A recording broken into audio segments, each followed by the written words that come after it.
वर्ग भक्त तो ये बताइए, मध्यम वर्ग में कौन है? मुसलमान है क्या, सिख हैं क्या, या ईसाई हैं? कौन है? मध्यम वर्ग में नौकरी करने वाले लड़के हिंदू ही हैं और हिंदू परिवार हैं। उनका कोई टैक्स रिलैक्सेशन दिया नहीं गया, पेट्रोल में कोई टैक्स रिलैक्सेशन दिया नहीं गया। वीडियो शिवराज सिंह चौहान का आता है जिसमें बोलते हैं कि ग्रामीण अंचलों के लोगों का स्किल डेवलपमेंट करेंगे, मतलब लेबर पैदा करने वाले हो आप। आईएएस आईपीएस ऑफिसर नहीं, हम लेबर पैदा करेंगे।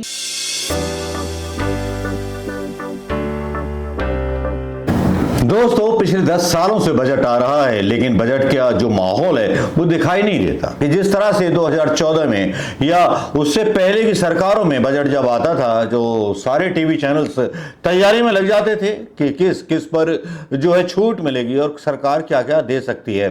सब लोग जुट जाते थे, सब लोग तैयारी करने लगते। एक पत्रकार लिखते हैं, अनिल यादव मीडिया से ट्विटर पर लिखते हैं कि मुझे याद है आज से 10 साल पहले जब यूनियन बजट आने वाला होता था, तब उसके 3 दिन पहले ही न्यूज चैनल्स के न्यूज रूम में बजट को लेकर तैयारियां शुरू हो जाती थी।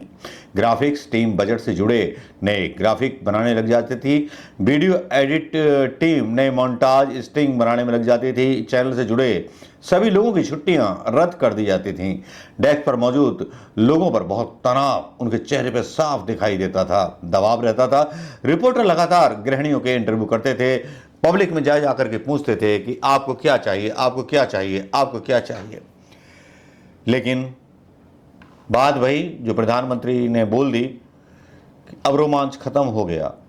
लिखते हैं, बोले तो लवड़ेम भोज्यम हो गया बजट न्यूज। बजट न्यूज अब न्यूज़ नहीं रही, केवल निर्मला सीतारमन का जो भाषण होता है उसको हिंदी में भी सुनाने के लिए मतलब 2-2 लोग लगाने पड़ते हैं आज तक पर। लेकिन चलिए, आज बजट की बात थी, आज लोगों को बड़ी आस थी और इस आस में लग रहा था कि बहुत कुछ आएगा, बहुत कुछ ऐसा होगा जो प्रधानमंत्री मोदी देश के लिए लेकर के आएंगे, देश को जो है सुरक्षित करेंगे। लेकिन कहते हैं ना, खोदा पहाड़ निकली चुईया। आज का बजट जो था शुरू से ही झोलम झाल गोलमाल लग रहा था। जिस तरह से बोलना शुरू किया निर्मला सीतारमन ने, बड़े बड़े शब्द इस्तेमाल किए, डिजिटल, पब्लिक प्राइवेट पार्टनरशिप, किसानों के लिए हम ये करेंगे, किसानों की एमएसपी पर हम वो करेंगे, हमें यहां तक जाना है, हमें वो करना है, हमें ये करना है, डिजिटल, कंप्यूटर, ई मार्केटिंग, ई कॉमर्स की साइट्स, सबकी बात हो रही थी। लेकिन बात उन लोगों की भी हुई जिनसे डरी हुई है सरकार। बेरोजगारों की बात करने लगी, पर साफ नहीं था कि जिन बेरोजगारों को भी ट्रेनिंग देने जा रही है कि वो स्नातक होंगे, शिक्षक हों, मतलब कहां तक पढ़े लिखे होंगे जिनको आप स्किल डेवलपमेंट करोगे। लेकिन एक वीडियो शिवराज सिंह चौहान का आता है जिसमें बोलते हैं कि ग्रामीण अंचलों के लोगों का स्किल डेवलपमेंट करेंगे, मतलब लेबर पैदा करने वाले हो आप। आईएएस आईपीएस ऑफिसर नहीं, हम लेबर पैदा करेंगे, यह आपने ठान लिया है शिवराज सिंह चौहान जी। जो ग्रामीण अंचल के लोग होंगे उन्हें आप प्लम्बर की, इलेक्ट्रीशियन की मतलब ट्रेनिंग दिलवाओगे और बस 6,000 रुपये आप दोगे। कांग्रेस तो 8,500 रुपये देने की बात कर रहे, मतलब सारे हिंदुओं को लेबर बना देना चाहते हो। जिन हिंदुओं की आप बात करते हो, हिंदुओं का दम बढ़ते हो। मैं बागेश्वर धाम वाले बाबा से पूछता हूं, बागेश्वर धाम वाले बाबा जरा सा क्लियर कीजिए कि नीट पर आज कोर्ट का फैसला तो आ गया कि दोबारा एग्जामिनेशन नहीं होगा।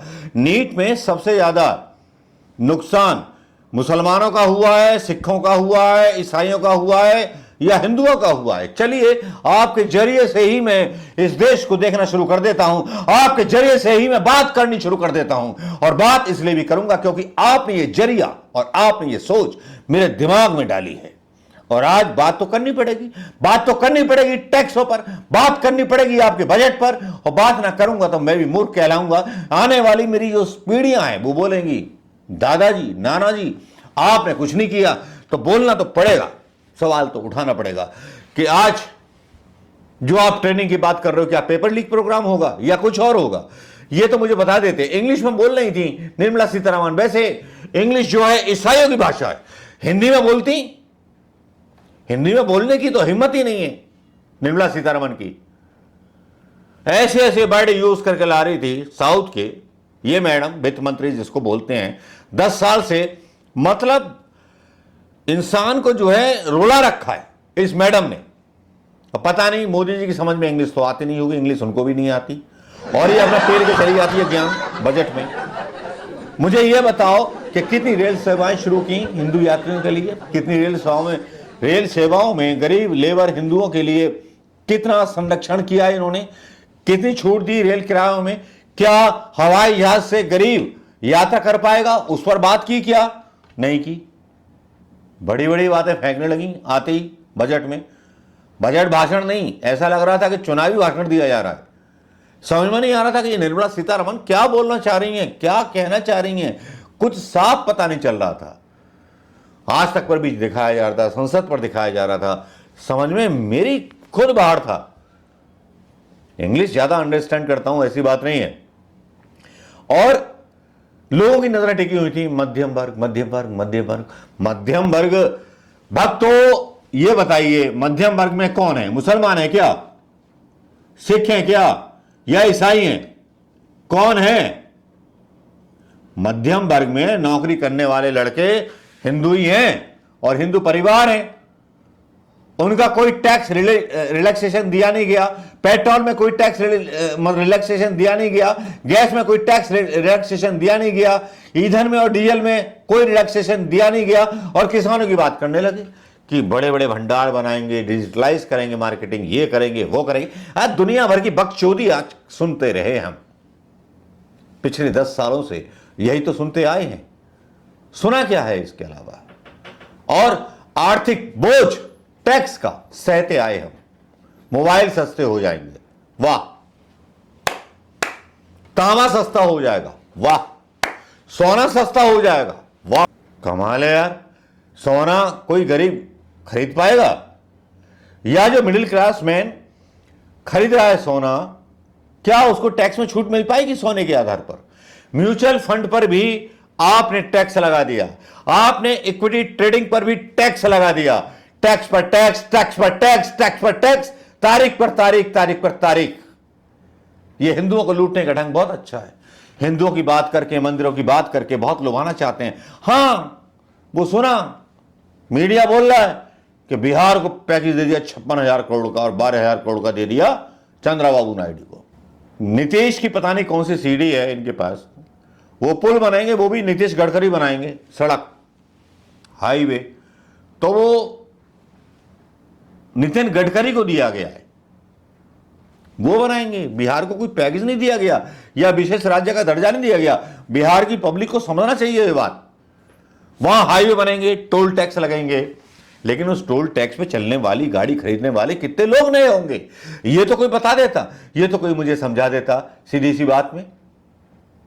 समझ में नहीं आता। हां, एक बात और आई बजट में, पर्यटन स्थल, मंदिरों पर बात आ चुकी है। राम मंदिर का नाम लेना भूल गए, काशी विश्वनाथ का नाम लिया कि कॉरिडोर बनाया जाएगा, विदेशियों को आकर्षित किया जाएगा, पर्यटन का केंद्र बनाया जाएगा। काशी विश्वनाथ की तरह बिहार के मंदिरों का भी जो है हम वो करेंगे। लेकिन कितने लोगों को उजाड़ोगे, कितने घर उजाड़ोगे काशी विश्वनाथ की तरह, कितने मंदिर तोड़ोगे आप? पहले तो मुझे ये बता दीजिए कि मंदिर आस्था और पूजा का विषय होते हैं, पर्यटन का विषय होते हैं। आपने पर्यटन बना दिया बद्रीनाथ को, आपने पर्यटन बना दिया केदारनाथ को, वहां होटल बनवा दिए, वहां सारा सब कुछ बर्बाद कर दिया आपने। इसीलिए वहां सब कुछ गलत सलत होता है। आपने सब कुछ बेच दिया। और वैसे तो भारतीय जनता पार्टी के लोग बोलते हैं कि बजट जो, हाँ, जब 2014 में या उससे पहले बजट तो मतलब होते थे कांग्रेस सरकार के या यूपीए सरकार के, और सेंसेक्स डाउन हो जाता था, तो यही भाजपा वाले बोलते थे बजट बिल्कुल बेकार है, सेंसेक्स गिर गया। लेकिन आज किसी की जुबान से, किसी निराले हिंदू नेता की जुबान से, जो अपने आप को नकली हिंदू हैं, जो राहुल गांधी बोलते हैं ना तुम नकली हिंदू हो, वो सही बोलते हैं। इन नकली हिंदुओं ने असली हिंदुओं पर टैक्स की मार डाल दी, बर्बाद कर दिया। मुसलमानों को डर दिखाते हैं, ये नाम बदलवा रहे हैं ठेलों पर, अब्दुल लगाओ, हिंदू लगाओ, राम लगाओ।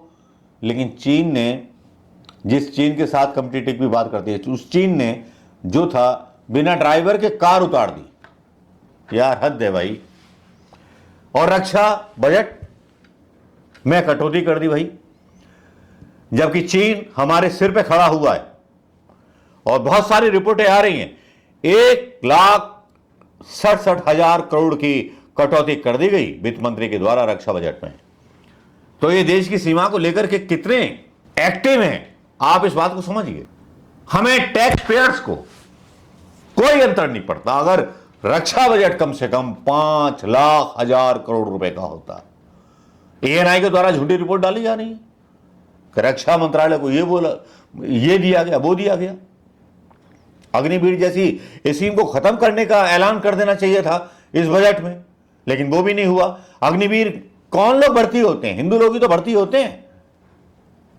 मोदी जी को समझ में नहीं आ रहा, सत्ता का लालच है, सत्ता की गोद है, सत्ता की गोद में बैठे हुए हैं तो सत्ता का ही काम करेंगे, रुलाने का काम करेंगे और अमीरों की जेब भरेंगे। एक और इनका ड्रामा सुन लीजिए। ये बोले कि जो पहली नौकरी करेंगे और जो करेंगे 3 साल तक जो है सरकार उनका ईपीएफ फंड भरेगी 5,000 तक का। किसका? जो नए लोग आएंगे ईपीएफ कटाएंगे पहली बार तो सरकार 3 साल तक उनका भरेगी। तो फायदा किसका हुआ? कारपोरेट का हुआ या किसका हुआ? जरा सोच के बता दीजिए दोस्तों। ये कारपोरेट को सपोर्ट करने के लिए बनाया गया बिल है। इन्होंने टैक्स के बारे में सरलीकरण करेंगे। हिमाचल के बारे में बोले, हिमाचल को कुछ दिया नहीं गया। उत्तराखंड को कुछ दिया नहीं गया। बस पर्यटन बनाना है, फिर से बस्तियां उजाड़ेंगे हम, रोक लो हमको। फिर से हम राम का नाम लेकर के कुछ बस्तियों में आग लगाने वाले हैं। नमस्कार, जय हिंद।